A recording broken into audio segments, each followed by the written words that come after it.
Magandang araw po sa ating lahat. Andito po tayo ngayon sa bahay ni Miss Jenna Alejandro at tatanungin natin siya kung bakit nagpagawa siya ng solar power energy system. Kaya rin ako nagpakabit is bibili kami ng EV. So, parang I was thinking na instead of plugging sa Meralco, through the solar na lang siya mag-charge. Bukod sa electric vehicle, ano pang mga benefits ang pwedeng makuha dito? Actually kasi parang based on studies, parang pataas na ng pataas yung Meralco rates natin.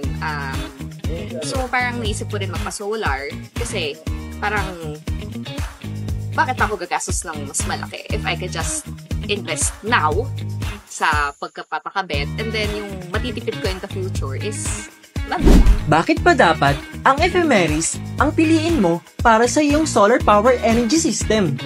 Honest naman ako kay Miss Jonah na I was scouting for other suppliers. Actually, yung service nyo, yung response time nyo is yung pinaka-best. Wala akong masasabi na lahat ng questions ko nasagot on time, tapos parang hindi ako pinag-intay.